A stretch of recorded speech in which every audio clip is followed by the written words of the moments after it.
Hello everybody, welcome back to Doggo Card Reviews. We are back with another episode of the Scrapbook, episode 17, Time Limits. It's been a while since we've done one of these. True, and sorry that we're uploading them in a very weird order. We will get that playlist compiled up properly soon enough. Give us some time. Cleaning up a channel is not easy. Especially when you have 300 plus videos on there. Fog, we are definitely not there yet. Oh no, we're not? Oh, I could 300? How? It's a better no. Actually, no. We've only done this for a year and change, so... I'm like, wait, how long has it been? No way. I okay. We don't upload that frequently. Oh, okay. Well, more like 100 plus videos, excuse me. Right. So, we'll definitely get some organization done around the channel. Hopefully by the time this goes up, it's already organized. This is technically past Rin and past Gavin talking to y'all. Right. Oh. Alrighty? Okay. Alright, let's begin with time limits.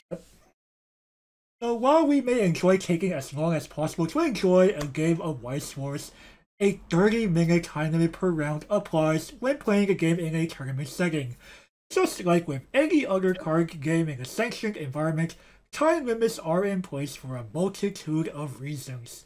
We will discuss why time limits are there and why players have a problem with the system. On top of that, we will mention a possible solution already implemented in the English localization. Okay, by English localization we mean the US product. What is labeled as the English edition of Weiss Schwarz. We're not talking about World Grand Prix held in countries other than Japan or anywhere else. In other countries besides Japan. So, for example, the US version of the WGP, don't exist. Right. They use the same rules as they would over in Japan proper. Right. Alrighty, so let's begin. Okay, so here are the arguments for time limits. So businesses and companies that run tournaments are incentivized to spend as little time as possible, time and resource as possible, to run an event, to squeeze other things into their schedule, so they enforce time limits to allow an event to conclude within a single day. Having them in place helps with logistics to to predetermine an event end time. Time limits are also help encourage player engagement with the game proper, to minimize off-topic chatter during the round, and while also minimizing wasted time for participants who don't intend to stay for longer than necessary, i.e. those who enter primarily for free goodies. Furthermore, knowing that there are time limits will encourage players to find and innovate ways to end the game in a timely manner. Alright, so, let's be honest here. Who really wants to be at the tournament until 3 to 4 a.m. local time? No. Right, so, time limits are there so that we can end events and still have time to grab dinner at the local barbecue or something. Okay. So generally, if you've been to high level competition, Top Cut typically, if you're in I'm strictly talking for the U.S. perspective here. So Top Cut typically happens around 6 to 7 p.m. New York, Eastern Standard Time, New York local time. And we began the event at 10 a.m. So that's just Top Cut. That's the Super 16. You still have 4 additional rounds afterwards, which, could take even longer. Right, there's a bunch of things that I had to check to make sure that the games, especially at the top 16 level, there is really be scrutinious about what happens there. Because whoever makes it at the end is going on that trip to Japan to represent North America. Unless they happen to decline the trip. But rarely does that, if ever, happen. Right, we're assuming here. Well, in either case, someone who's in that top 16 is going to do it, right? Is going to. It could be the runner-up if the winner refuses. Right. But even still, it's one of those things. Usually they're at that turn. They're at the shop until 11 p.m. midnight. Which I don't know about you, man, but to play at a tournament from approximately 10 a.m. till midnight sounds a bit ridiculous to me. 14 hours to dedicate towards one event. Around 13 if you were going by your 10 to 11 time frame, but yeah, it's still pretty long. Now, luckily, if you finish your games early enough, you do get quite a bit of breathing room.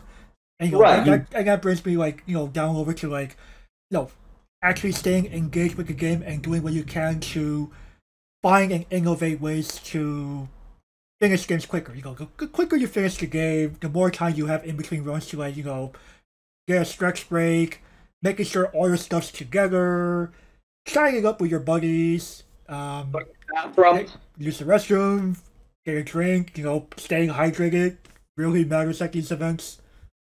Or hell, even getting a snack. Yeah, a snack, those of you who remember our prepping for WGP and, last year, or even a year, y'all know that it is no joke. I mean, when you're at the bit, even going to say round 4, to even a basic round 4 performance that's relatively mediocre, you broke even, you went 2-2. Even then, that still takes you till 2 to 3 p.m. I don't know about you, man, but logistics, I do not envy Luke's position when he has to run logistics for these events, because are you kidding me? No, if I'm not mistaken, Heart of the Cards does it in a more physical manner than they probably would over in Japan proper. If I'm not mistaken, lots of physical paperwork is done on Luke's back end. Right, yes, it is. And, almost, of course, he just recently switched to, checking a website, checking a Heart of the Cards official website for pairings. And, that does save time, as opposed to hearing him shout out, X versus Y, for 50 straight matches. Oh, yeah, especially in earlier rounds where, the first 2 rounds, no one's eliminated yet, so... No one's eliminated, unless they decide to just surrender, but... Very rarely does someone do that after round 1, right? I mean... It happens, don't get me wrong. It can happen, but at the same time, you might as well at least play game 2. Even if you could be that X1 that squeezes... Or even the X2 that squeezes your way in there, right? Well, again, according to World Grand Prix rules, unfortunately, if you go X2 before round 6, you're done. Before round 6, but let's say your losses, if you lose round 1 and then you go get your second loss until the final round of double elimination, you're Gucci. That would be round 6. Possibly. It depends on who screwed up their deck list or diversity clause. But regardless, though, those time limits, even with the time limit in place, I've been there, and it takes Luke sometimes up to 30 minutes to announce pairings, to go through that entire process. So even spending the time of the first 3 rounds are 30 minutes plus the additional 30 minutes, a round can last up to an hour. If not longer. No, actually, if there were time limits. I mean, we'd probably be getting until around 2 to 3 a.m. local time. I mean, the Super 16 wouldn't be decided until, I would guesstimate, around 11 or 10 p.m. And by then, the bulk of the room is eliminated, and they're hungry. And most restaurants aren't even open at that hour. That Denny's in Rochester is going to be crowded quick. And for those of you who either have been to Nats multiple times or live in the Rochester area, you know exactly which Denny's I'm talking about. I think you know which one I'm talking about, do you? It's been a while. I've been being here for 3.5 years now. So my memory is actually a little hazy about what is there and what isn't. Last time I've been there was about a year and a half ago. Yeah, about a year and a half ago. So much more recent experience than I do. I mean, the first night we got there in 2019. So Sleeper and I were like, bro, I'm hungry. Oh, what's there to eat around here? You know that Denny's? I'm like, FR man, the Denny's? Oh shit. It's all But got there literally, at LA, right? I think it was 9 p.m. New So York. couple things might still be open besides Denny's. Yeah. I mean, but regardless, though, it's one of those things that time limits are basically there. From a business standpoint, time limits are absolutely the best way to go. Because not only do they have to sink resources in renting out the building, potentially renting out a building, paying employees. I'm not even talking the judges yet. You know, they have to compensate judges somehow, even if it's with product, which does cost money. You know, there are multiple factors into extending that multiple days. Like, I'm so surprised that the online variant was allowed to be extended over multiple days. That was definitely unusual because, by the time we were done with, what was it? I'll even refer back to this, because I'm still in the Discord. We figured out who was going to make it into the top 16 a bit before 7 p.m. Eastern time. So, and you guys began that tournament around what, like 10 a.m.? 10 a.m. Eastern time for check-in. 10 a.m. So that took. You said 7 p.m. That took 8 hours. That took almost 8 hours, dude. Right. And they had to try to squeeze it for a day too, because they're like, oh, you know what? Let's not have like all my staff chilling out here at the store for 12 plus hours on end like we used to do it, right? I mean, if you've dealt with Hammer Girl employees during that tournament, they're exactly the nicest people. In fact, they're quite rude. Not gonna lie. At least my interactions with them were quite rude. At the same time, though, imagine if you were in that position. You're dealing with 80 plus patrons who are there for the tournament, and maybe there's still people walking in and out. Fair enough. But I'm not here to argue professionalism. Right. But at the same time, I'm going. I just found that so surprising. I was offered a seat at that event, but I was like, I don't want to be up at 7 a.m. I don't want to be up that early because more details on our WTB 2020 wrap up. I mean, it was, but regardless though, having it conclude within a single day is honestly not the best for us, the players. But from a business perspective, I completely understand it. And a business is designed to make money. And if I were Kidani, I would do my best to make money to make back the investment of whoever's investing in it, whether it's private or shareholders. Right. Those people who know about the way that booster works, period, knows that in general they're not exactly making money from these events, period. If anything, they're doing it in such a way so that they lose the least amount of money when they're hosting these events. They're trying to show compassion towards their player base, but at the same time, they're trying not to go bankrupt at the same time. Right, heaven forbid they actually rent out the UDX building that they use for Worlds across a 3 to 4 day period to get everything done. Jesus Christ, it's gonna be so expensive. That's gonna be quite expensive. And honestly speaking, man, can you blame Bushiroad for their actions? I certainly can't.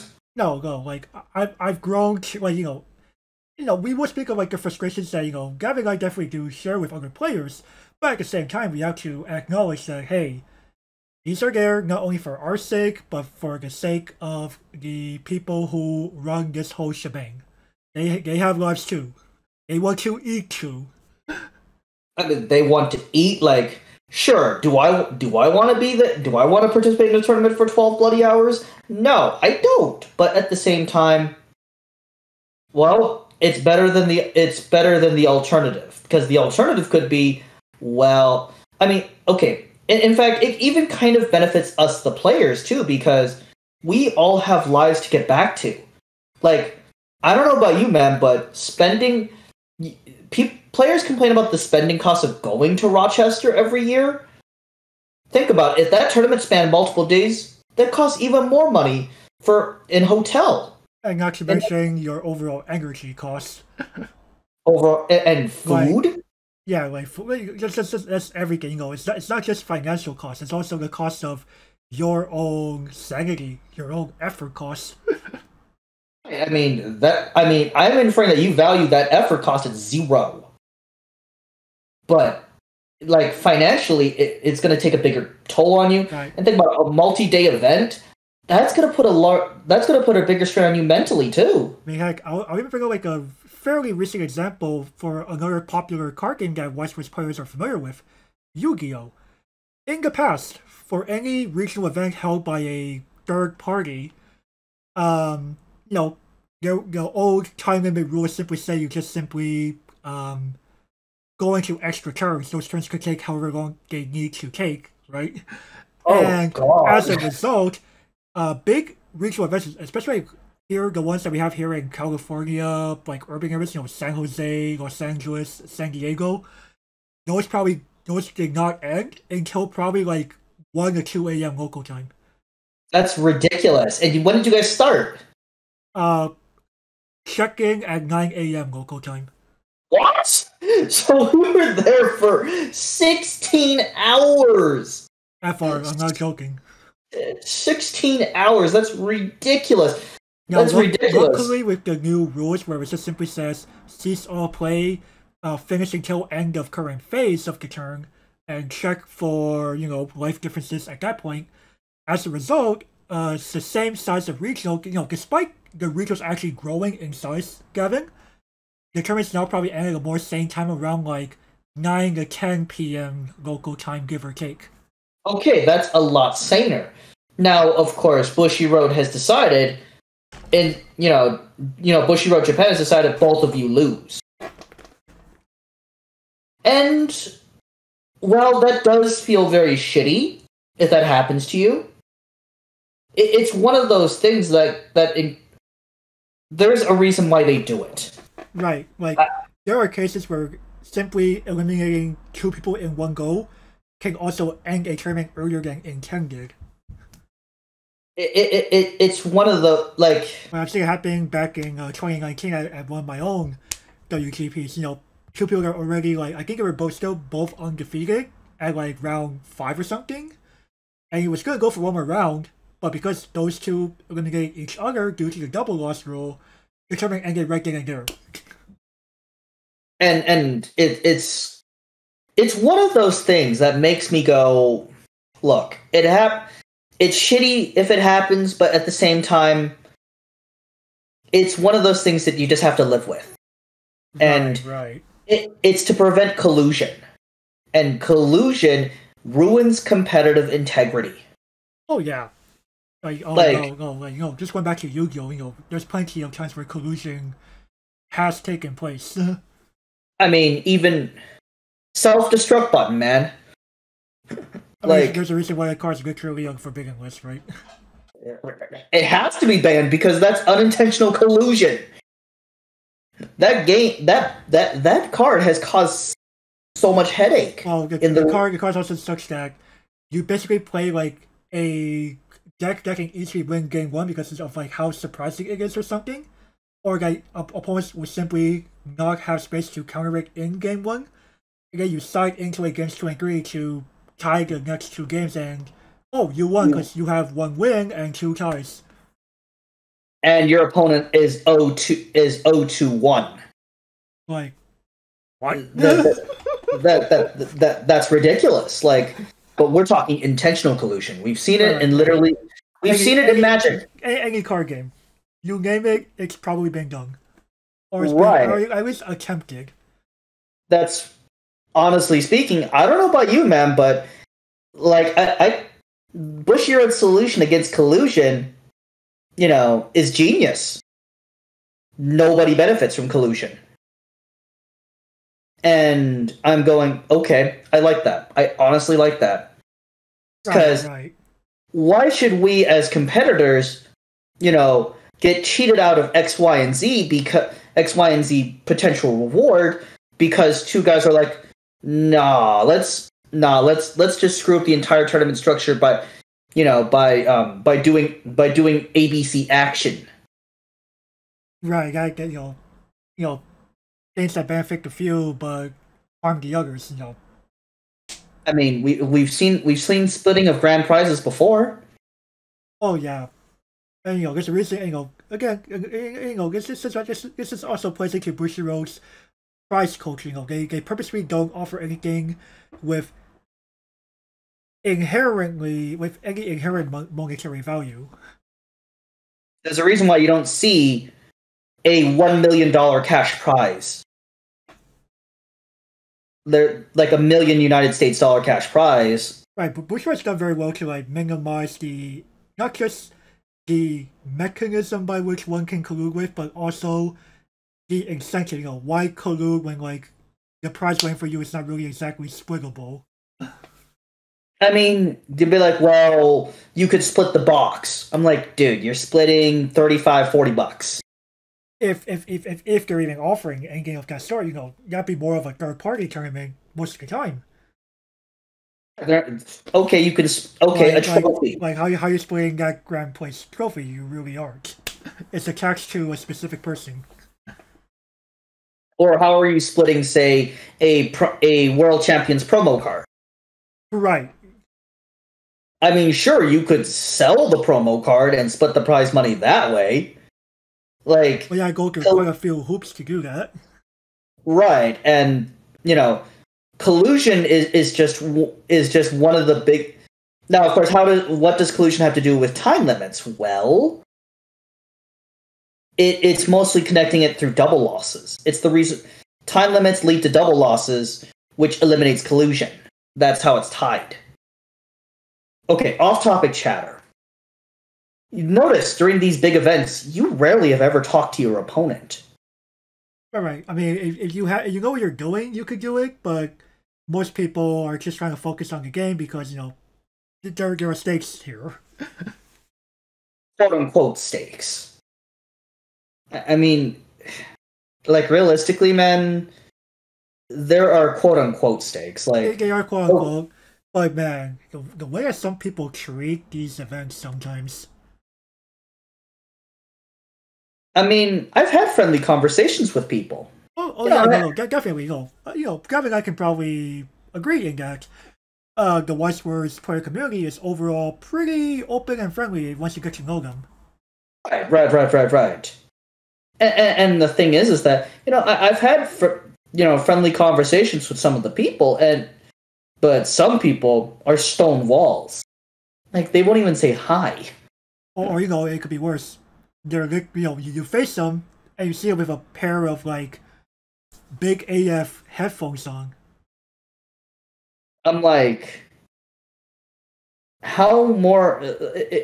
I totally get it. Some people focus by having their favorite songs looping, and fair enough. Fair enough, but at the same time, if you're trying to do it to block out, opponent, at least wave hi or something, or at least smile. Oh yeah, no. Sometimes I don't know about you, Gavin, but sometimes when you see pictures of people who come out of any TCG event, doesn't matter what TCG, a good amount of time they look like they're very happy that they've accomplished sometimes. I've seen winners of big Magic events. They walk out of the room literal millionaires, and they're like, oh, they don't look too happy. I'm like, bruh, you're a literal millionaire. Come on. Oh, sure, you'll owe Uncle Sam some of that money, but hello? You just walked out of there several $100,000 richer. And many people... you could make your argument. Oh, they had a long day or long 2 days playing through those grueling, agonizing matches. And fair enough, but bruh. No, what's really funny is that going back to Yu-Gi-Oh really quick. So people that tend to play say more combo style decks in that game, when you're doing like their winner deck profile or like their top 16 deck profile for like a YouTube channel, those people tend to like they're like much happier about the event and everything. They like shift to like a control player. They're just kind of like I don't think I'm gonna be here right now. Oh, I mean, bruh, if I advanced to the Super 16 in a major modern event with a control deck, I'll be like, so how does your deck? So okay, want to do the deck profile? Sure, I'd be more than happy to explain how my deck works. And the decisions I use to pilot it. It's one of those. It's not necessarily pride, but it's more of I'm just happy I'm there. Hey, I'm pretty sure like the majority of players would love to be in that position. Like happy go lucky. I'm fortunate to even be in that room. Right. No matter how many times I've been in that room, I'm just kind of happy to be there. I mean, okay, if I go deuce, sure, it happened. Right, at the end of the game, it's a trading card game. There's still chance involved. Sometimes you just simply low roll. Sometimes your opponent high rolls the bejesus out of you, right? I mean, and am I gonna go steaming in real life about it? I might for like an hour or two, but after that, nah. I go home, plop on my bed, and prepare for the next year if I feel like it. It's a game, and I think some people forget about that. Right, I feel like some people do definitely take it quite seriously, but going back to the topic, sure, minimizing off-topic chatter overall. It's a good thing just to make sure that we're not trying to slow down the event more than we already could be, right? Okay. So also on the topic of those who are there for the promo only, and the funny thing is that these people tend to disappear very quickly. They're there for the promo, and that's it. Like sometimes you get matched up as it's like round 2, round 3. You're waiting there. You're just kind of like, where's my opponent? Right. So getting the good judge comes over and goes, okay, it's been 10 minutes. Everyone else has already started. Yep, your opponent's not here. Okay. Enjoy your win. Wait until next round. And it's one of those things. I'm going. Imagine if we had no time limits and the person that's there for the pro. Now one could argue, well, they could just concede at any time. But at the same time, that takes time and effort, and the person who is there for the promo may not even bother to do that. Right. No. So this kind of reminds me of going back to like the WGP 2020 online edition. Someone like just asked the like casual question, "Hey, what are you drinking?" Right? Mm-hmm. And someone just answers bleach, grim, but they're like trying to joke about being grim, right? Right. And the person behind the car just goes like, "Hey, please do not drink bleach, people." And then someone else like make the off comment of, "Well, if that person actually dies, we won't have any way of knowing if that actually happened." And because of like the extended time limit policy for the online event, it'd be an awkward situation to say the least. Very awkward, and it's one of those things where I'm going, joking about somebody drinking bleach is not funny. Yeah, no. We at Doggo Car Reviews do not joke about or do not encourage joking about taking lethal substances or anything of that nature. We try to minimize we try to minimize comments like that. And I'm just going that's just not funny. But regardless, and I'm going, those who are there for the promo. You've heard people say, well, the first 2 rounds at an English event are generally pretty free because of these people that enter in for the promo. Now, of course, one of the ways that you could do it is literally just hand them the promo before the event even starts. And they almost always do that. There was like a short time in English events specifically where they say you cannot get your stuff until the beginning of round 3. Basically, you But- had to play for the first two rounds. But I think it got rid of it like again like after like 2016 or something. I mean, Because it just became a bit more of a logistic nightmare for them, is what I wanted to say. it's more of a logistic nightmare for them, and you know, honestly, man, the basic that they were getting the basic that they were really trying to hamper down on was, so everyone knows that especially for English events, Bruce was to like hold like multiple events at the same time. So you're there for Weiss Schwarz, some people are on the other side of the room for Buddy Fight.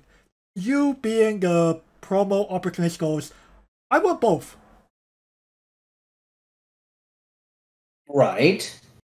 And technically you shouldn't be allowed to enter two tournaments that are simultaneous, right? Mm-hmm. So they were trying to make sure that, hey, who's still on a table at round 3 so that we verify who actually entered for realsies. I mean, you could literally just go, Deuce drop, because technically you're done. Within 2 rounds. I think by the time they did that, wait till round 3 to hand goodies policy, they got rid of double elimination by that point. Oh, okay. Well, I mean, for us who play the JP version of the game, hello? Right. We the JP version of the game uses modified Swiss. We follow the double elimination rule. But even at World Grand Prix, if you don't show up, Luke is still willing to send you your promos. Right, that's very nice of him. It's one of those things. It's like always like, hey, you still got the invite. Sorry you couldn't make it, but hey, you know what? Enjoy. Right, and I wish they would just do that. But for the events that don't hand out promos immediately, we want to minimize their time because they're only there for the promo, man. Right. They don't legitimately care. And of course, furthermore, time limits. Okay, basically that last sentence is basically encouraging people to actually try and win the game. Right, so it's a good thing that from like the mid-2010s onwards, like 2014 onwards, we started to see more and more cards do like explosive amounts of damage or do perform abilities such that they increase your chances of ending the opponent within the next 2 turns at the most, if not one-shots. Right. Like, especially the last. Weiss Schwarz before 2014. You'd be lucky. There's a reason why cards like Rust and Xylophone, or no, Fortune Telling from the couple, or like, they're on that restriction list for a reason, people. Hey, Cordelia's Garden, man. And Cordelia's Garden. I mean, at least you're allowed to play Cordelia's Garden at some amount. The rest just says no. Oh. And Fortune Telling says, well, you could, but you can't play Swim Suganzu. But at the same time, the game has gotten so quick now. Like it's become the polar opposite. Like, right, gone are the days of Stardust or Little Busters. It meant, from what I've heard from people about Stardust or Little Busters, no, I would never want to play that. So you heard it here. Gavin says we will never do Weiss Schwarz progression. I never said that. We would begin at World War I. Oh, this guy is one we can play Mongol Kai Hero spam. Oh no, we're beginning at World War I, sir. We're beginning in a somewhat modern time. Let's go with toilet paper, man. Toilet paper versus Monogatari. Oh fuck. And man, you can be OG if you want to. But regardless, though, again, it's also to help keep player engagement because, man, I don't know about you, but I don't want my brain melting during the middle of a turn because I'm like, oh man, the last 5 rounds have been like 45 minutes because some guy decided to play heel spam. You know, all 5 of my opponents decided to play heel spam for 45 minutes. Sure, I won every single one of them. Okay, you're like, but man, it took me how long? How many turns did it take for you to kill him when opponent hit level 3? Yes. It's more of, oh god. At that point, Luke announces round 6 is up. I'm going, bro, I just finished my game. I walk over to my opponent. I signed the match slip with an L next to my name. Bro, you can have it. I need a break. Just like looks at you flabbergasted. What? Wait, what? You're handing me the win, dude? Yes. I'm that tired. Oh, okay. What about the Super 16? I'm probably gonna advance anyway. But, you know, here's a little Christmas present from me to you. Here's a free win for you. Here, enjoy Seed 1. enjoy Seed 1. or hell. It's like, you know, I wish I could even jokingly say this. I'll trade you the win for an Arizona iced tea. And Hammer Girl does sell Arizonas, man. Well, if anyone's term staff hear you saying it that way, well, that's actually collusion. I know, and I know it is. Even though I would just be like, oh. I mean, hell, I know it sounds ridiculous, but you know, at that point, I'm just going, my brain's tired. I need some form of restoration. You know, that versus I played Weiss Schwarz, you know, in your last 2 times going to World Grand Prix Continentals. Okay, like I'd argue most rounds you had quite the amount of breathing room in between. Oh yeah, 20. If not all of them. If all of them, dude. If 20 to 30 minutes easily. I could easily go to the counter, get a drink, or you know, or hell, go buy a Nesselberry or something. Right. Hell, I've bought a Nesselberry multiple times from Hammer Girl. Right, when I went, you know, I asked people like, hey, you know, okay, purchase like, you know, stuff they have here, because you know, Hammer Girl, believe it or not, you know, probably is like one of the last places in North America that probably carries certain officially licensed products that like you probably won't be able to find it outside of Japan. I mean, well, of course, if you want to buy Nessos, there's also Nessoverse in California, but at the same time, you know, there are very few places that carry stuff like Nesso berries around. Right. You know, especially for, let's say, like, trading card supplies, you know, those can go out, like, quickly, right? Trading card supplies? Excuse me, sir, I don't... Right, you don't think that. You believe in Dragon Shields, and Dragon Shield... maybe Ultimate Guard, I don't know. Nope, Dragon Shields exclusively. Dragon Shields and Ultra Pros, man. Yo, Ultra Pro FR? Man, Ultra Pro boxes, man. Okay, boxes. As much as they are, alright. Their boxes can only be so crappy, fair. Their boxes can. Amen. They're $2. They are $2, they just don't feel the best. They do their job. They do their job, and you know, Ultra Pro also makes the vinyls. The vinyls are actually great. Oh yeah, the vinyls aren't bad either. Or Monster Grabs. Yeah, Monster Grabs. Monster Grabs aren't terrible either. Right, I mean, I've started to open up to the Ultimate Guard Katana line, like, quite a bit, ever since I found out about them. Oh my gosh, they're fucking amazing to shuffle with. Yeah, but how many times have you cut your hand on those damn things? Katanas? Oh? Yeah. Really? You're thinking Overguard Zeds. Yeah, man, those things produce paper cuts. Unironically, no. The first time I shuffled with those things, you know, like, going like quickly off topic here. After like several weeks of playing with them, I noticed like on the joints of my fingers, I see a bunch of like peeled skin and other kinds of like you know, just like a bunch of cuts basically. I'm like, what the fuck happened here? Dude, you've been shuffling with Overguard Zegs for like the past month. Oh, that's why you got cuts everywhere, man. Because, you know, like, they were the oversweeps that, you know, our boy Joe recommended me. Hey man, they're good. They're good oversleeves. If you can stand the damn paper cuts.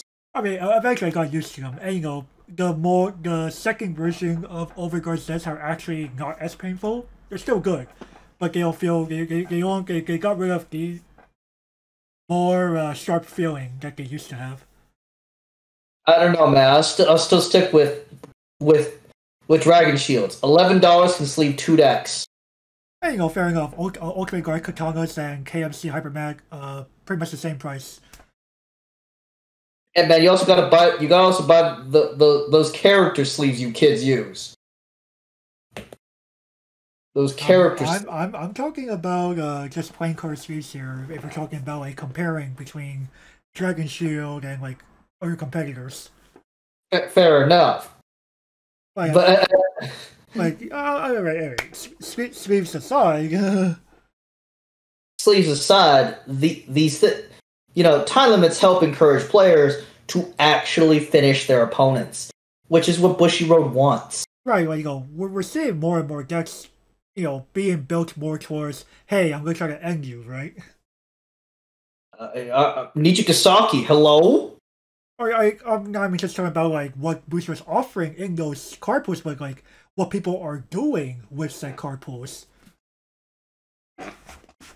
Right. I mean, well, unfortunately, though, the Japanese market, Right, it's starting to shift back, like slowly shifting back towards like the mid 2010 stage, just slightly. But at the same time, it's not like you could play a deck without like heavy finishing power for the most part in most titles, right? Unless you're playing absolute memes. Memes are complete trash. I'm talking more of, you're going to compete, or, you're playing like, even like Kaguya-sama, for example. Yeah. Are you actually avoiding all forms of finishers? No. No, I mean, they play clock kicks. They play clock kicks in Darth Vader Kaguya, so... Right, sure, despite that one or more of these cards actually heal on play or something, they do have the possibility to, increase the chances of in one turn, right? I think they both do, but I can't remember. I can't remember exactly. Kaguya for sure does, if I'm not mistaken. Yeah, Kaguya for sure. I mean, hello, she fits Japan's mantra like a glove, dude. Right. Like she just so happens to be Darth Vader. Right. But these cards do the best of both worlds effectively, right? As much as we don't like it. I mean, look at Himari from Circus. Himari's another good example of it. Right. Or even Riri from Assault Lily. Right. We could go on and on with examples, but there are so many, it's not even funny. Yeah. At the same time, though, time limits. Any last thoughts about arguments for time limits here? Overall, they just simply help to make sure that everyone gets out of these events in a timely manner. Like, no one's gonna stay there until midnight or longer. Right. All right, let's go over the arguments against them. Okay, we have arguments against time limits. While there are a number of upsides for time limits, players have expressed their disdain for the implementation due to several factors. First of all, they discourage strategies that aim to buy additional turns for a player, like heal spam. Strategies are permitted by the game proper, but will most likely struggle in an environment where time limits are enforced. Players also dislike their implementation, are attached to a double loss clause. Should match players fail to reach a conclusive result, on top of offering next to no leniency on this clause, the enforcement of time limits can also lead to unnecessary conflicts between players and tournament organizers and staff as well. Alright, so discouraging slower strategies like heal spam. Yes, they were allowed at one point, but as Gavin mentioned earlier, no one wants to go through 40 plus minutes because someone's trying to heal from 3-6 to 3-0 turn after turn. And of course, the second sentence, it discourages things like Charlotte. Right, like, Charlotte would be like one of the better decks if it wasn't for the time limit and the double boss rule. Who would want to go through 5+ rounds of Charlotte? Like almost nobody, right? Like that doesn't sound like fun to me, dude. Right, like like it saw success in the online event because of the extended time limit cost. Right, but we're talking the physical paper variant. Right, like 30 minutes, Charlotte, unless you really know what you're doing to a T, not happening, right? I wouldn't bring it. I wouldn't bring it. And Gavin, you're not exactly a shabby player. Like I wouldn't bring it, and you probably think the wide majority of people who do own it wouldn't do it either, right? If they are, my prayers are out for them. My prayers are out for them because holy crap. Be prepared to know exactly what you're doing and play almost to a T, because again, players have, this is mostly from the player side of view. Rarely, if ever, organizers or the business will argue against time limits. Right. Due to the fact that, well, again, it almost exclusively benefits organizers and the business itself. Right. Like, extending it just makes their lives worse. And cost more, too. Right. Like, there's a reason why to this day, only one game gets to be best of 3 in all of Bushiroad. Because of how quickly that game's matches take. Right. I mean, did you guys do it in Rebirth as well?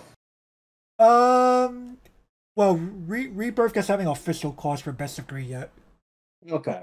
We only do it in the community because we're just like, what, let's allow like for there to be like some more room of skill to play in like Top Cut. Can you imagine best 2 out of 3 in Weiss? Oh lord. Oh lord, we would literally be there. We would literally be there till 4 or 5 in the morning. And we started at 9 a.m. Yeah, like, I feel like almost nobody wants that. Like, sure, argue for best screen all you want, y'all are not gonna like it. Like, y'all not gonna like it. It's actually implemented. Like, be careful what you wish for. Oh yeah, that applies there a lot. But yeah, going back to like strategies like the game allows, but competitive is not encouraged. Like, sure, before the mid-2010s, we had plenty of these, like, I'm gonna heal from 3-5, 3-6 back down to 3-0 decks. Because, you couldn't end me on time. Because, what was finishing power back then? or a deck like Osamatsu-san. Right. Osamatsu-san. They were going for all sorts of survivability. Yeah, it's one of those things, like, Osamatsu-san has nothing but survival. Right, or heck, you could even argue that Monogatari, like, despite having access to some pretty decent finisher stuff, it more or less played a high survival game. Like Clown Glasses plus Healers Forever. Early Madoka. Psycho Switch plus Healers. One of the best healers happens to be a Psycho. Yeah, I'm gonna heal twice now. Like, hell, Grisaya. Like, Grisaya was really popular pre-ban. It prevented healing. Right. I mean, like, even going back to like early Conclave, ABK's existence finally put a stop to a good amount of these heal spam strategies. Right, and then it talked about, it says like Grisaya was really popular because of that, because of preventing that heal spam, and yet Bushiroad wants to put more of a stop to, like, even Saikano. Saikano was a high survival game. Oh yeah, like, on top of memory compression, they were still playing like Healers Forever. Like, the game they were building up for, New Story Megami, happens to heal. So literally, before it got banned, Hina Logic. That was also a high survivability deck. Oh yeah. Like, okay, I'm at like 2-5, just going out, casually heal down to 2-2. What? That's ridiculous. Or hell, Yuko has like 50 markers underneath her. I wonder why you've triple canceled 3 turns in a row. Right, like, what the it's kind of crazy, right? It got so ridiculous, and the fact is that there's a reason why Headmasters restricted people. Just saying. Like, games wouldn't end, and yet these players didn't want to accept the responsibility of a double loss being handed to them. They're like they'd rather complain about the double loss rather than accept the fact that, I don't want to be here for the next hour because the game wouldn't end. Right, the fact is, like, we've entered an era where people are healing down as early as level 2 in most cases. Healers are everywhere. Right, like it's more of the better game of play is more of name titles that don't have them. They're still relevant in competitive play. I kind of different. Grisaya is the only one, right? Grisaya is the only set I can think of that doesn't. They have early play heals, but they don't play them thanks to anti-heal. Right. It's more of you could, but that's not your best version of your deck, right? Why would you play it? Why would you play healers in that deck? Right. Actually, no. Their finisher, Yumiko, bloody heals you. Heals the stock, but hello, even they heal. Like, pretty much, heals are so synonymous with level 2 that it's not funny. Like, literally, every single relevant set now heals to some degree. Heals at level 2. Besides Grisaya, like, even Level Sunshine, man. Like, think about it. Yeah, I mean, isn't that like technically their most? I mean, that early play heal is literally like their most expensive base rarity card in any of their expansions, if I'm not mistaken. I believe so. I believe she is still $30. 25, 30 bucks. I mean, Japanese lists are playing Diaboller Check and Wreck. Another high survival. No, these are high survival tools. Like, literally, Bushiroad designs this game for the Japanese, and, well, guess what? They just have to pretty much print a bunch of healers and high survivability cards, and boom. And now, luckily for the Japanese themselves, they've learned how to use these and still end games in a timely manner. Right. Overall, like sure, the game's probably going to take like 25 minutes or something, but it's still within 30. Still legit. It's still within 30, and I can't blame them for that. But at the same time, they've had to learn how to adapt that because, honestly speaking, Matt, I don't want to sit here for 45 minutes. Right, imagine like you're playing against someone, they're using like baller checking wrecks and they're healing 3+ damage a turn. Imagine 5 rounds of Charlotte back to back to back to back to back. How mentally exhausted would you be? Yes. And, like, it's just like, how exhausted would you be? Yes. Like, I had to find a way to win by vanilla swings. And your brain will be on nuclear meltdown. And stay as healthy as possible when push got to shove. Right, and your brain is on nuclear meltdown after 5 rounds of Charlotte. Like, okay, like, sure, if I'm playing, like, say, like, with my Sunshine or something, I'm like, okay, I gotta play, like, my second camp Yo Watanabe and my Mirai wa Bokura wa Shigeru Yo Watanabe to, like, just stay healthy. I mean, well, Charlotte doesn't have any kill power itself.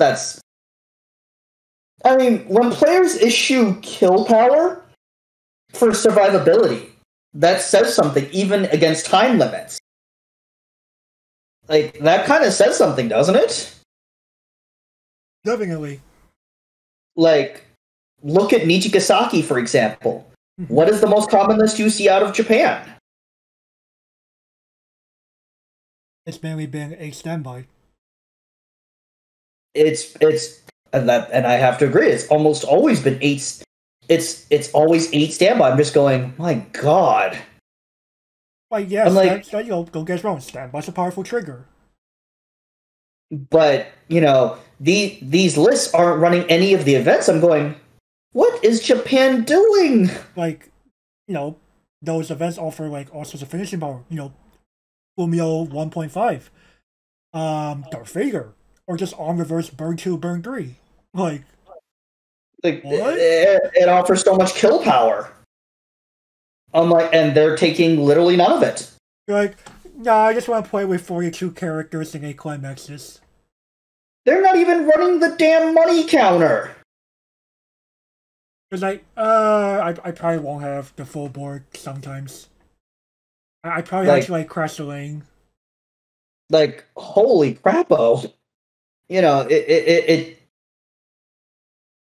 just kind of blows my mind. It's kind of funny because, like, in the old days, we see, like, money counters, like, if you had it, you probably played it back in the day, because back then they didn't have the cost of you must have 5+ characters on the board. Look at Little Busters. Right, like, I didn't care if you had 5+. You could have one character, it's being frontal attack, yeah, money counter. You have the 3 stock, go ahead and do it. Like, nope, that's legit. Like, now?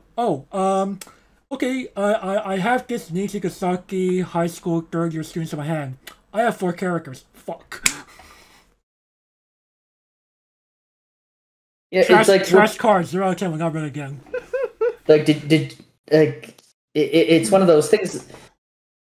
It's one of those things that makes me go, what happened to money counters? Like, they went from ubiquitous, like, if your set had them, play it, to where the hell is it? I would argue it's that 5 or more character clause that push people away.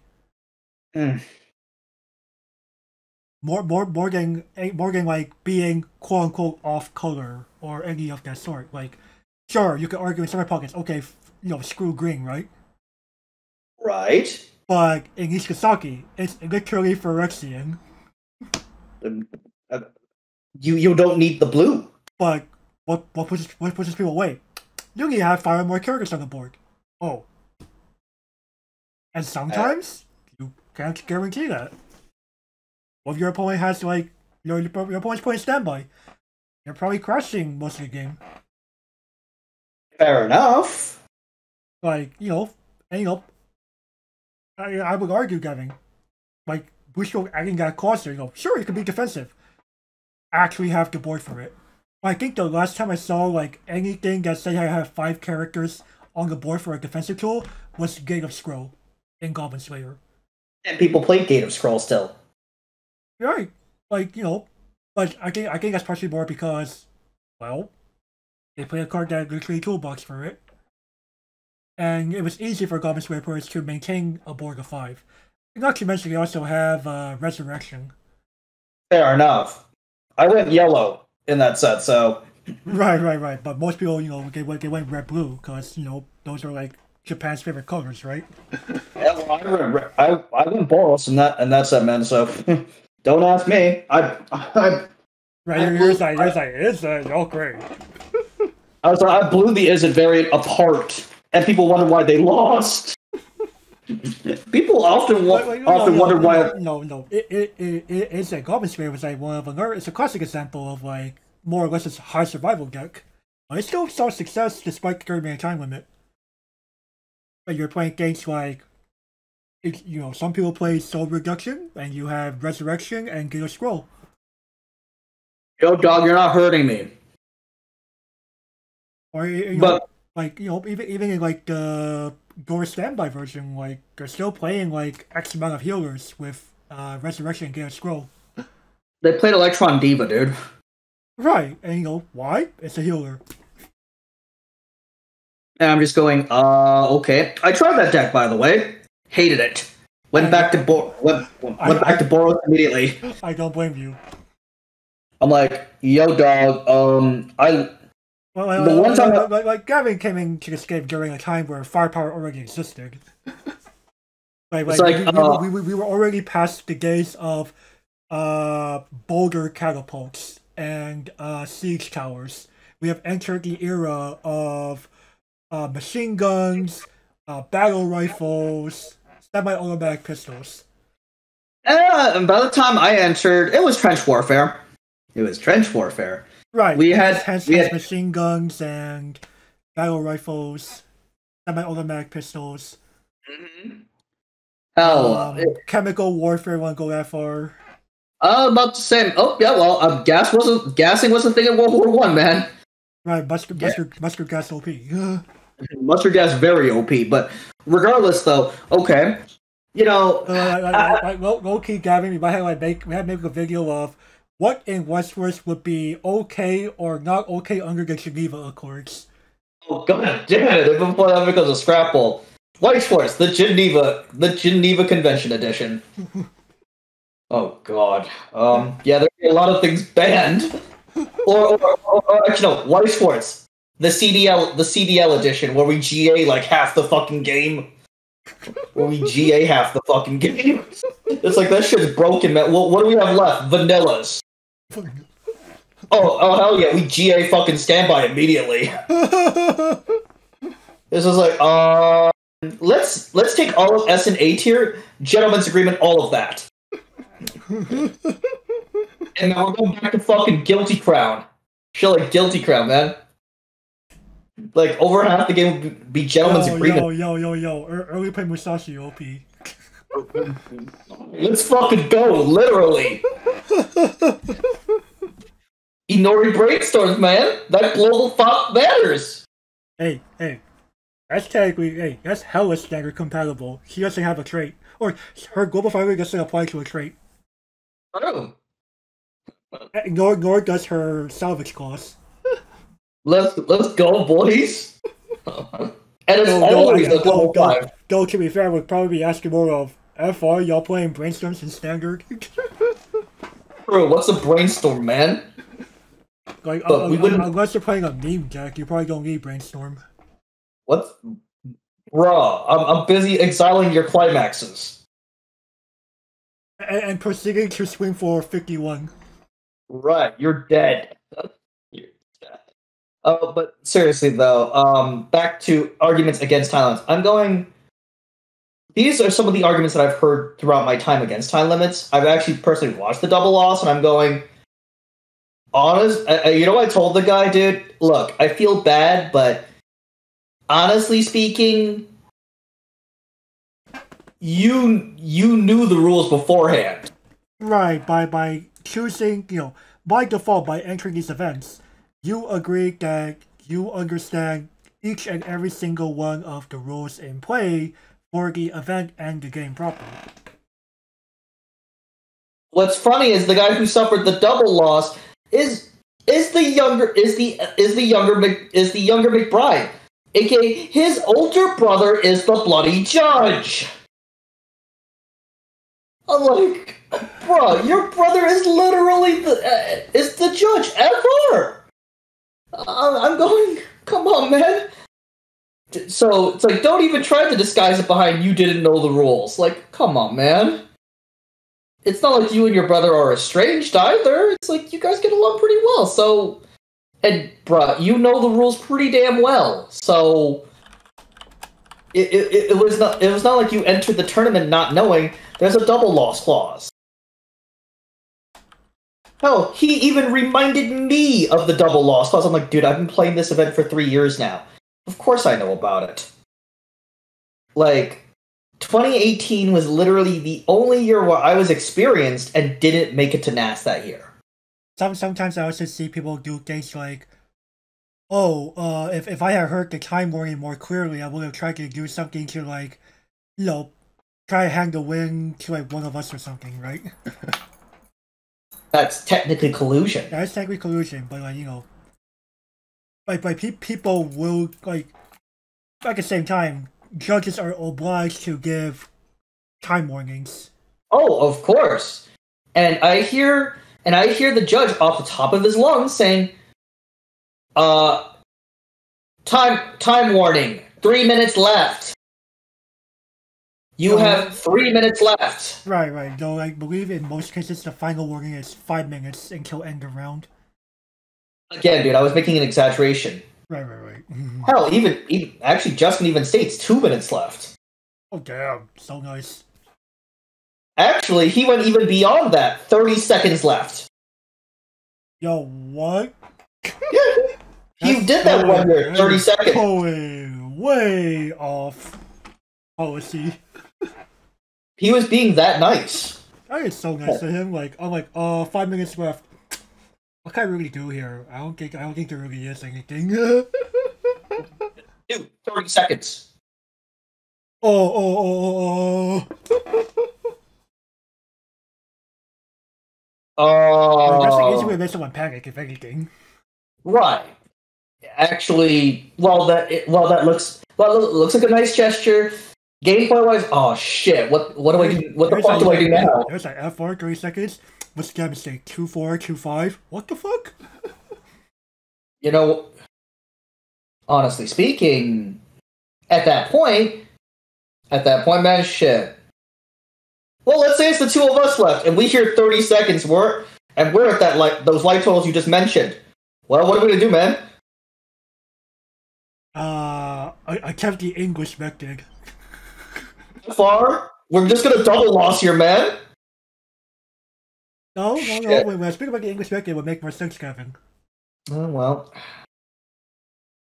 Yeah, that is true. Okay, fair enough. Though at the same time, though, would the English method ever fly with WGP? See, that's the thing. You're doing English method, like, no, you're not having a judge come over and take a look at the game state. You're simply going to go, okay, Gavin, you're at 2-4, I'm at 2-5. I'm seeing play here. I will concede because I have more damage than you. Seriously? Then judge comes over. Yeah, he won. I mean... And by that point, my stuff's already been cleaned up.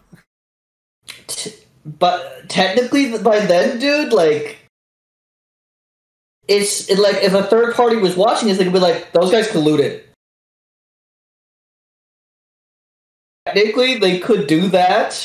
They could. The bigger problem is more of, if there's a third party there, why were you allowed to actually observe our game? Exactly. You're technically the third party is breaking the rules now.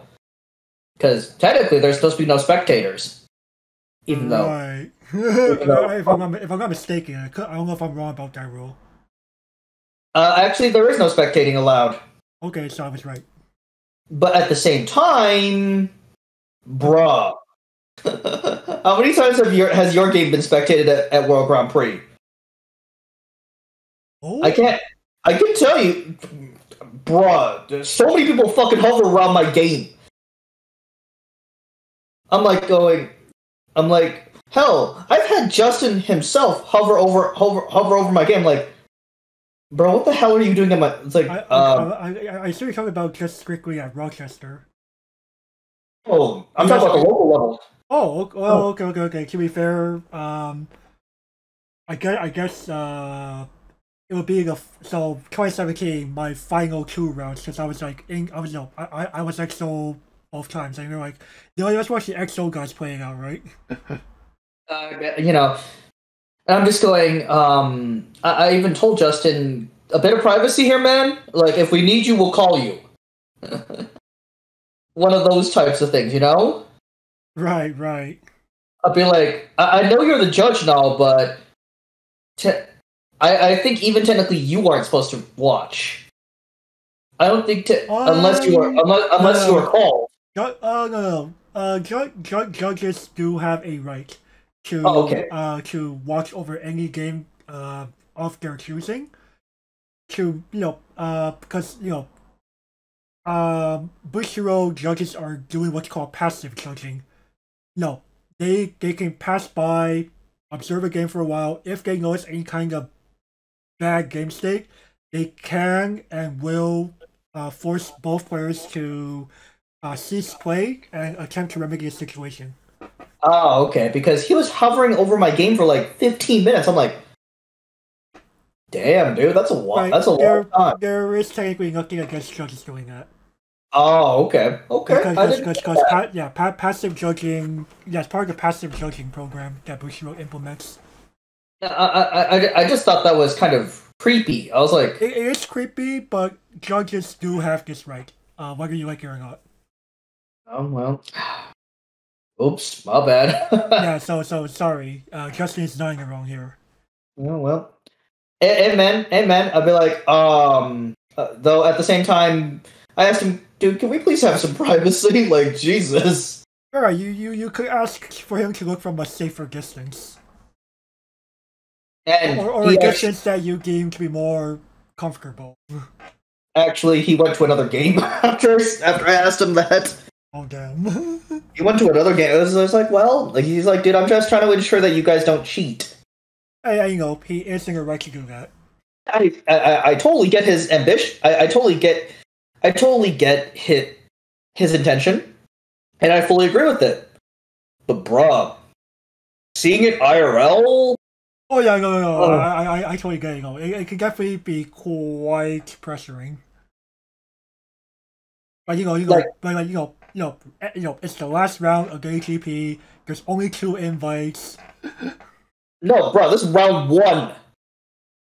Oh, well, but still, gotta start taking away from his right to do that.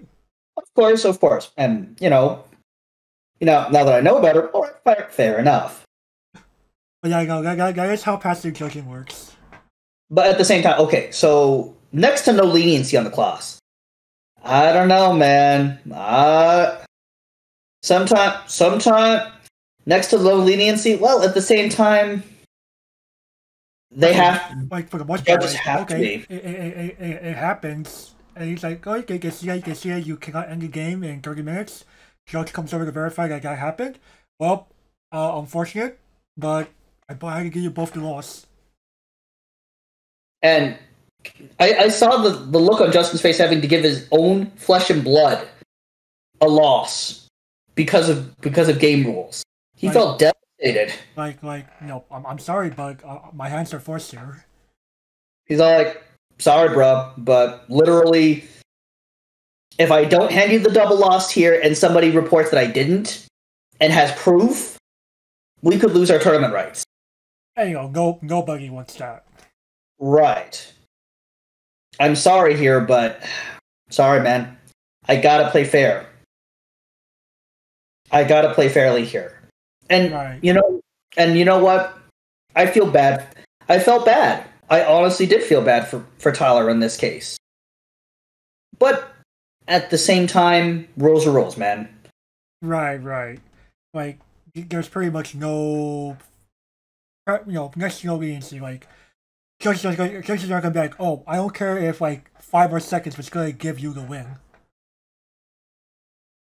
Because you had one more attack left that could have been lethal. I mean, it would take longer than 5 seconds to process the attack. Right. Going back to the Yu-Gi-Oh example, there's the whole oh, I haven't killed the enemy of a face. Tries to quickly rush into battle phase. Right, of course. But at the same time, of course, enforcement of time limits can lead to unnecessary conflicts. Hello, brothers, literal flesh and blood brothers, man. Or if not even just that, fellow employees at the same store or something. Oh hell, man! Shit. You probably have heard or seen this. I've heard about it. I can't identify which store. I'm not going to name any specifics here, but people do know of these situations. I've heard about the strife. It could be games like that, or just just the fact that someone goes, bro, I just need literally one more action to win the game. Sorry, man.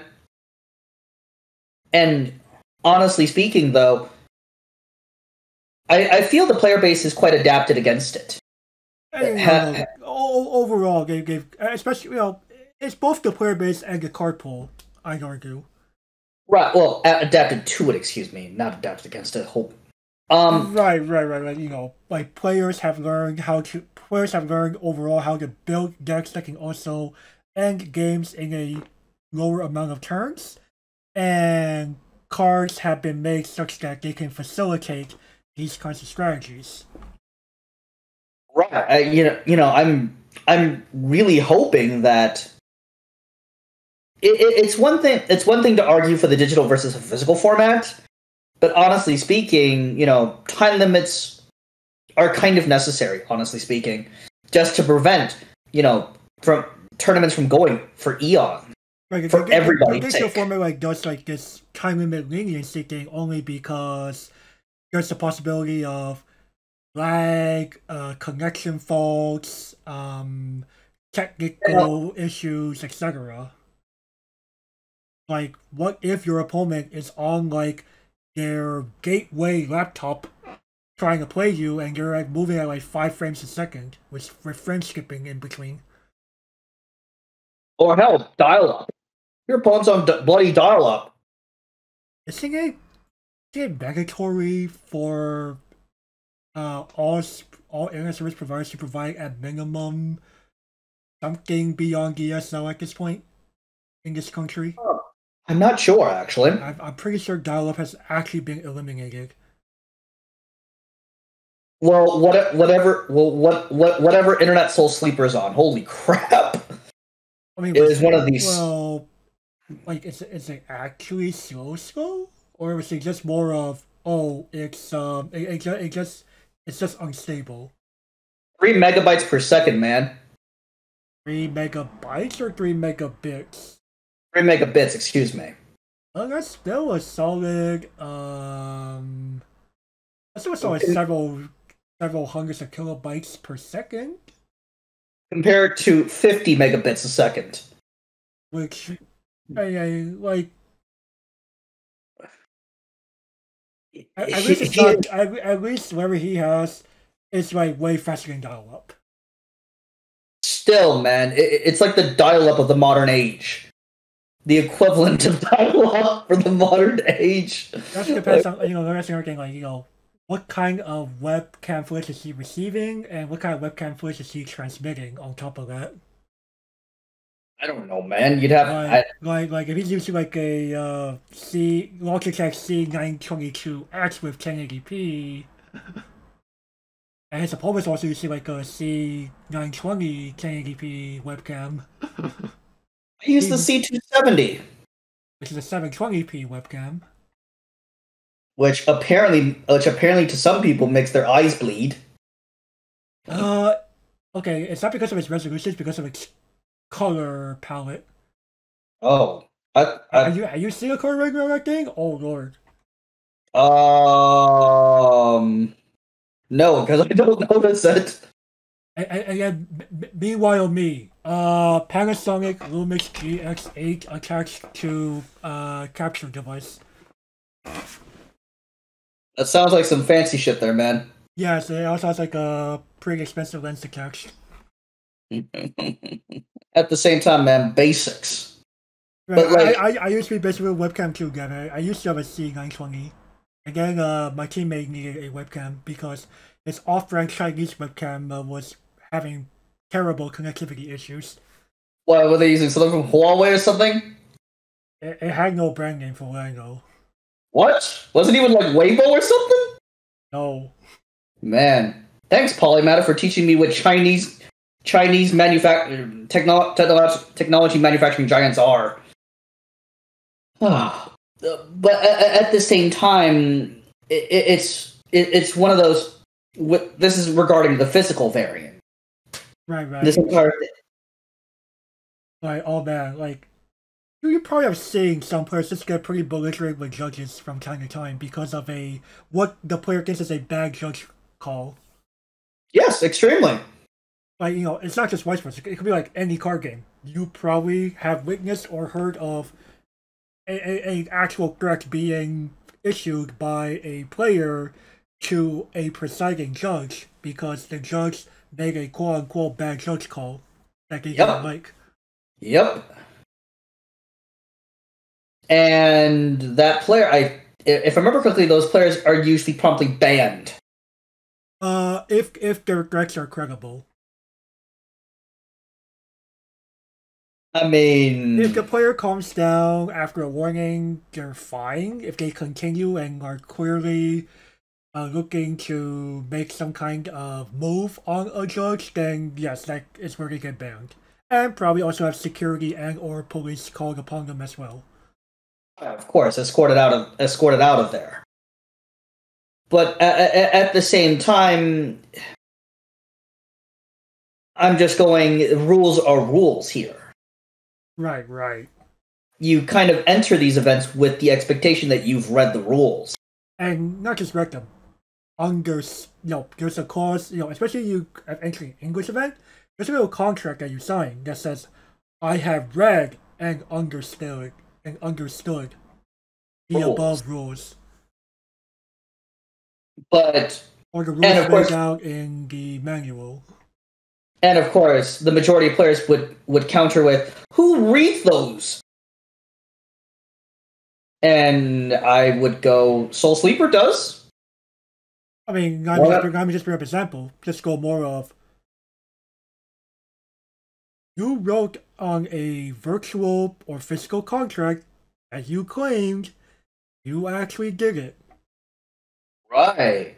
So by saying something like that, you have chosen you are effectively lying on this is perjury. You are lying under oath. Right. And number one, that not only makes you look terrible, but if you break that, you could be liable. You could be liable civilly, or you could be liable civilly. For example, luckily, no one's gonna take you to court over saying such a thing at a tournament setting. Right. In all likelihood, they won't. People will sue for anything now, dude. We do have frivolous lawsuits, but FR at your local card shop. Well, what could they actually gain? Is the better question. I have no idea, man. But people nowadays. I think a local game shop owner has better things to deal with than to take a belligerent player to court. Sure, fair enough. They'll just ban the player. Refuse to do business with them. Right, we refuse to do search with anyone. But regardless, though, a lot of... How should I say this? The arguments I've heard against tournaments, okay, they have some merit. Right, double losses, they could be annoying. They suck, but again, I'm hoping from this commentary you understand why they're there. Well, and if anything, maybe we could push a movement to do something that makes everyone satisfied. If only, man.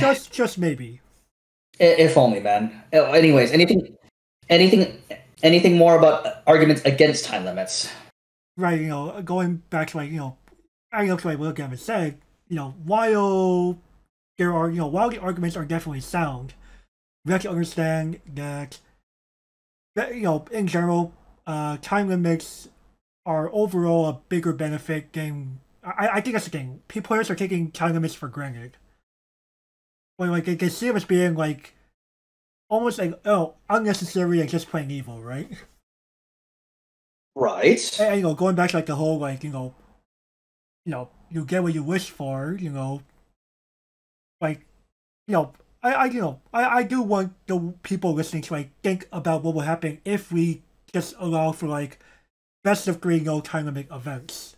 Just imagine what will happen. Imagine the time that you would need to take off for that tournament. There's no way you're going to do it for a single day. No one wants to be up until beyond 3 a.m. period to be there to judge and do all the other logistic back end.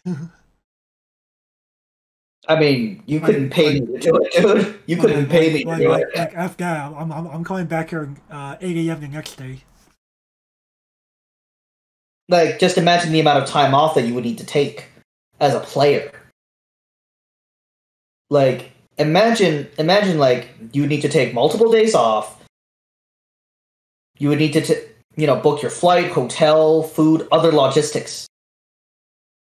In addition, you might need to book additional time off for your regional level event and time off to practice. Like, that's a lot of time off. But regardless, though, I think we should move on to the English solution. Right. So, we've been talking about, like, this doom and gloom about, like, why people don't like time limits and, why they're necessary. But hey, let's see what the English side does to, like, make everything seem a little better. So, a possible solution? English might have something right. So while the English version of Weiss Schwarz uses the same 30-minute time limit as the Japanese version, it has a different policy in place when it comes to remedying the situation in which two matched players fail to reach a result by the end of the time limit provided. These all play and wait for a judge to confirm damage. The player with the higher amount of damage at that moment loses, or if damage is currently tied, continue play until a change in damage occurs at the beginning of the next check timing and compare damage at that point. In some cases, tournament organizers may allow for an extra turn, where players will continue play until the end of the turn following that at which time was called for the round. This transparent method prevents double losses altogether, a factor that players of the Japanese game are particularly vehemently opposed to. Okay. When was the solution created? I believe it should have been there since the mid-2010s. The mid-2010s. So, I want to say like 2016, 2017. I believe it should be around there. So around the era that I came in. Right, so English has had this for like quite some time, if I'm not mistaken. Actually, this works for a lot of cases. But, just imagine, like, going back to like the 2-4, 2-5 situation that I mentioned earlier, the person with 2-5 simply just lose at that point, instead of both players losing. Though, I would argue... Extreme example, but... I would argue a lot of, like, I don't see this doing well with most Japanese players based in Japan. Can you? Why would you say that? Well, one might argue,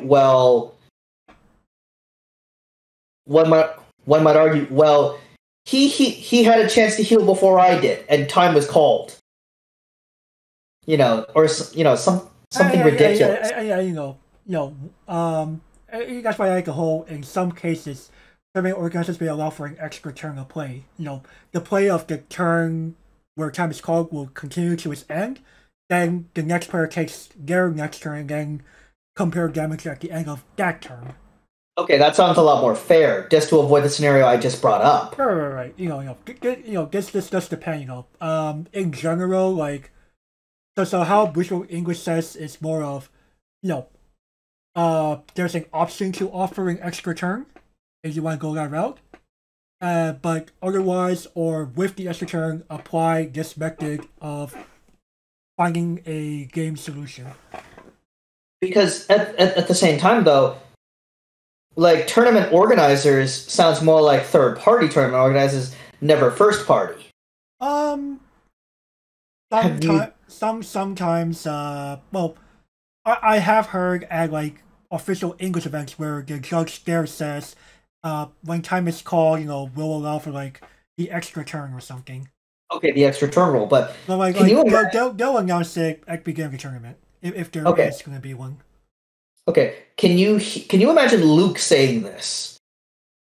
If corporate tells him to, because JP decides to change his mind, then sure.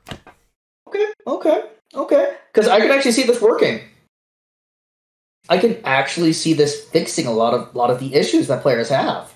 Right, like what's actually funny is for even going like on a JP example, actually, when we were coming up, because people, for those who don't know, I am actually one of the moderators at the Rebirth for You, a TCG Global Community Discord, where we run tournaments from, fairly regularly. And, we were trying to come up with a way to, like, hey, what happens when time is called? Okay, well, let's see. We have 15 minutes per round. Let me go look through the Japanese rulebook here. They do this whole allow for one extra turn of play for that game. End the current turn. The next player plays out their turn to the finish. Compare damage at that point. Like instantly, the current player's turn is ended. So let's say you and I are playing Rebirth. When time is called, it's my turn.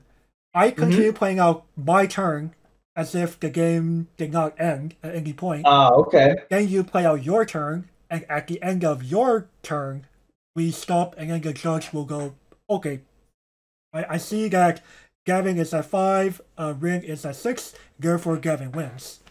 Okay, so there's one turn cycle going. Right, and that's what Rebirth does. Okay. And this is a game that only came out 14 months ago. Right, last year. But at the same time, well, Bushy wrote, how should I say this? The implementing this could, like, I want to see this in JP. I really do. Mm-hmm. Like, this is probably one of the things that's probably one of the best things that English has. This 30-minute time limit. Not this 30-minute time limit, but the solution to it. Right. Well, can you imagine this? How much additional time this would take? It honestly shouldn't take that much additional time. Like, it will only be like a few minutes max. Okay. Because on average, double losses should not be happening. The 30-minute time limit should almost never be hit. Right. If you're playing even remotely efficiently. Mm-hmm. Like, let's say, for example, you're deciding to go into let's say, for example, you're deciding to go to WGP with a cold deck. A deck that you barely know. Like imagine catching yourself having to read cards in the middle of a tournament. Like, you don't expect yourself to do well, do you? No. Like you shouldn't. Like, you have no practice with the deck. Like, that, I went to last year's World Grand Prix expecting to do horribly. Like, god-awful miserable. I wound up advancing despite running into a deck that I had to read the cards during the middle of my own turn. I even told all three of my opponents, honestly, I just got this deck yesterday. Sorry if it seems like I'm slow playing because I have to read my cards. They're like, oh, okay, that's fine, as long as we don't come anywhere close to hitting the time limit. We wound up having 10 extra minutes in every single round. 10 extra minutes from the original 35.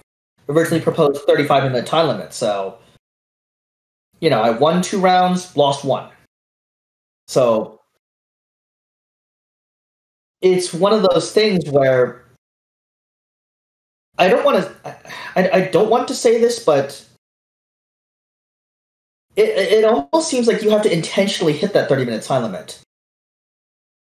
Like, if you're even remotely competent and have a remotely modern deck and you have practice with said deck.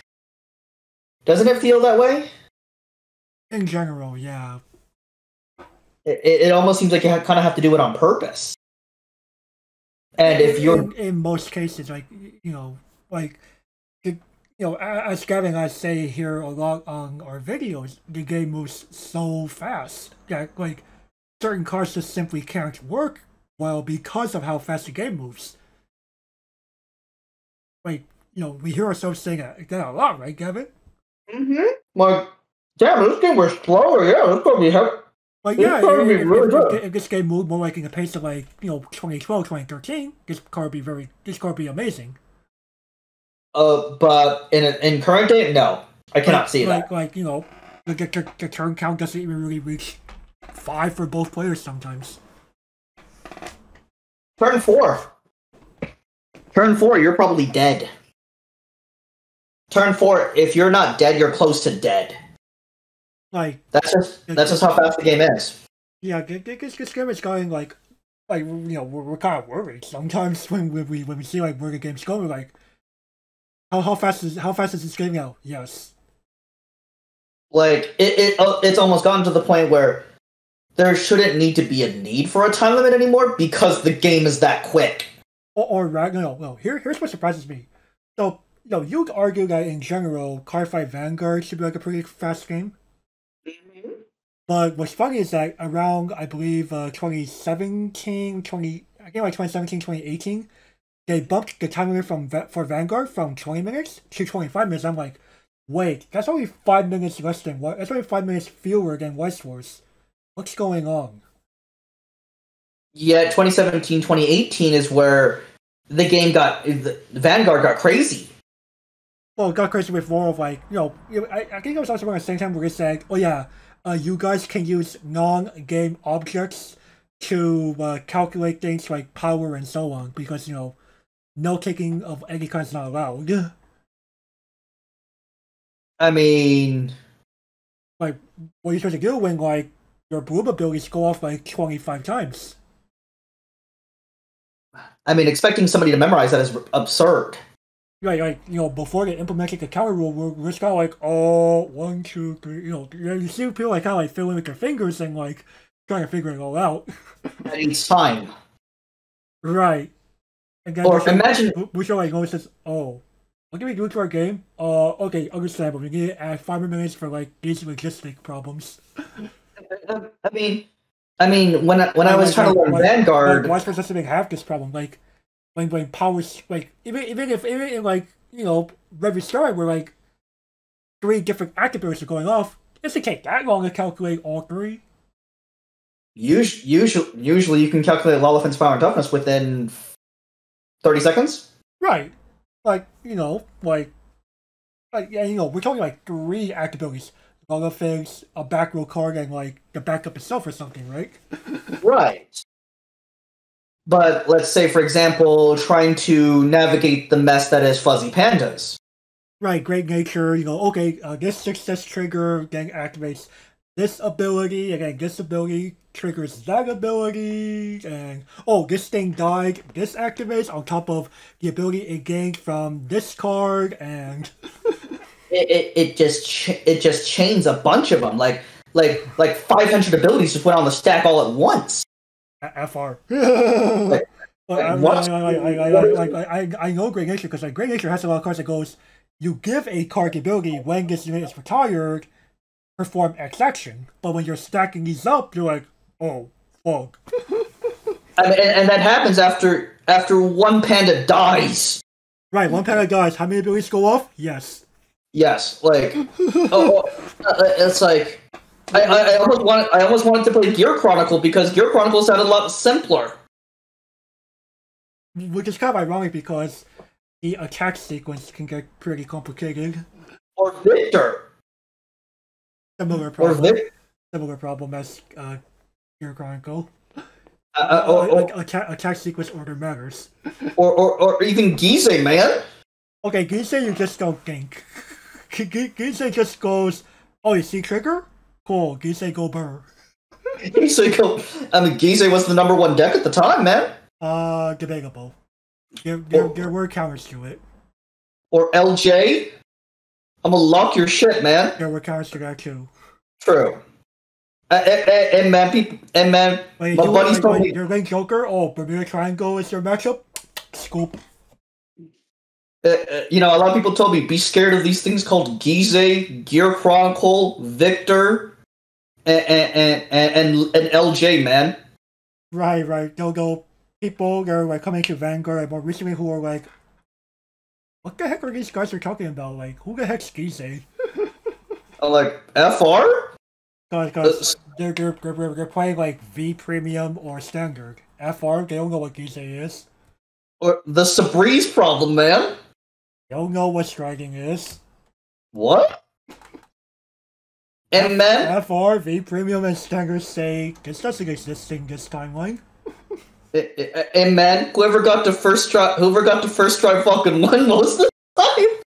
But anyway, Vanguard aside, like Vanguard, like Weiss Schwarz is such a game where abilities shouldn't be stacking up so crazily, such that you have to spend 2+ minutes to figure out how it all resolves. Yo, dog, game of Weiss Schwarz can end in 15 minutes. FR. Right, anyone who remembers, we're coming against that actually have an end, not someone goes, oh, I concede because I can't find a way I cannot figure out a way to win this. No, the guy died. wait, no, actually died. What happened? Stares at board of Unbreakable Fighting Spirit, Asuna. Oh. Times 3. Times 3. Times oh, 3. What happened to all the guys' climaxes? They got burnt out. Oh. and then, or Dwarf Shotgun times 3. Bruh, how would you assemble all that stock is the better question. Priest cheese and what's my hand, man? What's my hand? My hand is 0 cards. I don't care. You're dead. True, it's not nice if you win. I would argue in general more and more players are realizing that philosophy, right? It's funny because from the way that the game is going, time limits are not necessary anymore. Or rather, if anything, or I wouldn't say I wouldn't go that far. I would say more of you could argue the time limit is too lenient. It's more of if we don't have time limits, there's too much breathing room. If anything, you could argue. If there's no time limit, people will go ham. People will go ham and make games last forever. Oh yeah. Like how should I say this? It's pretty much the trust. It's pretty much we're pretty much applying Hobbesian philosophy here. Players need rules in place to prevent them from behaving in an irrational manner. Pretty much, time limits are a necessary evil. If you get nothing else from this, necessary evil. And we have solutions to the problems that people bring up. That like how you prevent double losses. Have a system that can end a game so that one player wins. Like, it doesn't have to be this exact solution that EN does. It could be something else. I mean, EN is probably one of the most cleverly crafted solutions. EN is probably one of the most cleverly crafted solutions. Now, at the same time, is it perfect? Obviously, no. No solution is perfect. Right. You cannot satisfy everybody. People are going to get salty, one way or another. But at the same time, how should I say it? It's the best solution for the greater good. Right. And I'd rather see that than, well, utter chaos. Utter chaos. Like, I don't want to see. There is not one revival of the Starduster format in modern times. Dude, I don't want to be here for a bloody hour. I don't want to be here for a bloody hour just because or rather, we don't want basically, in layman's terms, we don't want Charlotte the game. Oh hell no! I own Charlotte, and I don't want to see Charlotte the game. People be asking, "Hey, what's this Charlotte trading card game you play?" Maybe Charlotte trading card game. Do I hop into your tournaments? All I see is Charlotte. Right. They're like, you mean Charlotte the anime? You mean Charlotte the anime? Yeah, the one made by Jun Maeda. It's just like hops into a Weiss Schwarz tournament. Why do I see nothing but fucking Charlotte here? I thought this game had like 500 different animes. I'm like, it does. Why does everyone only play Charlotte? Because it's the best deck in the format by far. I don't know, man. I'm saying that as somebody who owns and pilots Charlotte. I don't want to see it. Right, I'm a player who I used to play back in the old ancient days of Hero Spam Wars. I don't want to go back to those days at the moment.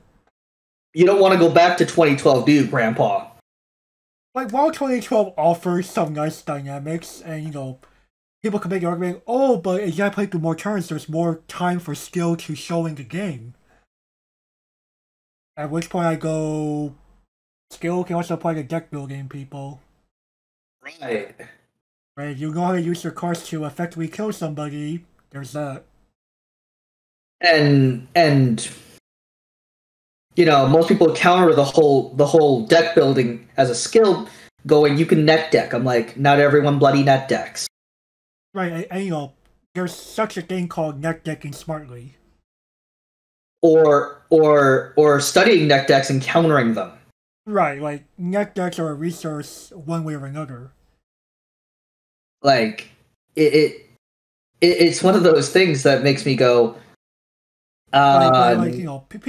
People think that Weiss Schwarz lacks. People think that Weiss Schwarz has too little opportunity for skill to show up when it really doesn't. Like, to find a way to get lethal on turn 4, turn 5 is no easy feat. No. Like, sure, and it happens. Despite the cards being that powerful, you actually know how to use that cards properly. Right. It can happen. From my own experiences, happens quite frequently, over half the time. Turn 4, turn 5 lethal, boom. And if a person... You wouldn't say you got there because you were playing Brain Dead. If I played Brain Dead, I'm probably going to lose. Right. And quite frankly, if you do play Brain Dead, you kind of deserve it at that point. Like, as some people would put it, you kind of deserve it if you play Brain Dead. Like the people who make the argument of we need to have best of 3, higher or no time limit period, they're saying that we should have this because, it gives more time to show player skill. But you also have to consider from everything else, all the other factors outside of the game too. Right. And just because you have a best 2 out of 3 does not necessarily mean, sure, it can also present more opportunities for you to get sacked. Right, there's always a flip side to these arguments, right? It's all two sides of the same coin. So, and yeah, majority of these people majority of the people that would make these arguments probably don't think about the flip side. Right, that's why I bring them up now, making sure that everyone understands, like, the possible outcomes and consequences of what they are wishing for. Be careful what you wish for. Honestly speaking, if you want to be at a tournament till 2-3 a.m., then please be my guest. But I'm pretty sure people already experimented with this on like the local level with like a big box tournament or something. And they're probably there until like 2-3 in the morning easily. Right. I think I've heard of something happening like that over in like Southern California or something in the past. I mean, I doubt the store owner was very happy. Unless they made a lot of money off of it. And even if they did, they're probably thinking, was it worth it? It depends on the person who owns it. Like some people are legitimately that passionate. And good for them. I wish them the best. Right. Like heck, like I guess one story to go to for going back to Yu-Gi-Oh really quick. Like he's like one of like the most passionate local game store owners I've met in my life. Mm-hmm. And it was very unfortunate to see him have to pick up and move. Because running a business in this area is not exactly cheap. Nope. And we're talking a suburb of the San Francisco, Oakland, San Jose metropolitan area. We're not even talking like in those 3 cities proper, by the way. Oh boy. We're talking like Hayward. Man. Which is in between Oakland and San Jose. Ooh, baby. Right. Like that's quite a miles away, man. Right. And considering the traffic jam, I don't want to be in that traffic jam on the way to locals. It could be worse. True, it could be. But anyways, continue. But yeah, he held he held several tournaments for where he would give out several things of boxes or stuff from boxes, and people will be forced to be there until like 1 a.m. Because that many players show up and they're doing best of 3. Oh wow! And this is with the old end of match procedures. This is back in like 2012, 2013. Man. So yeah, we were going by like the old 0, 1, 2, 3 rule. Bro, it takes fucking forever. We'll be there for eons. It does. I'm like, okay, I'm doing my round. Where's everyone else doing? Time's been called. There's still like 8+ people playing. What the fuck? That's 4+ matches, man. Shit, I'm gonna go to Mickey D's, go get myself a Big Mac meal. I'm hungry. Alright, but yeah, that all being said, like, all in all, time limits, necessary evil, there is a solution, or a variety of solutions we could possibly do. And English might be showing us that there's a way. Basically, Weiss Schwarz players, be careful what you wish for. Right? So I guess with that, we'll go ahead and end things off here. So if you like what you saw, be sure to leave a like, leave a comment, subscribe, ring that notification icon because this all helps the YouTube algorithm out. And of course, if you want to continue supporting what we do, we also have Patreon and Coffee as well. We definitely appreciate those contributions. And with that, we'll catch you all next time. Bye-bye.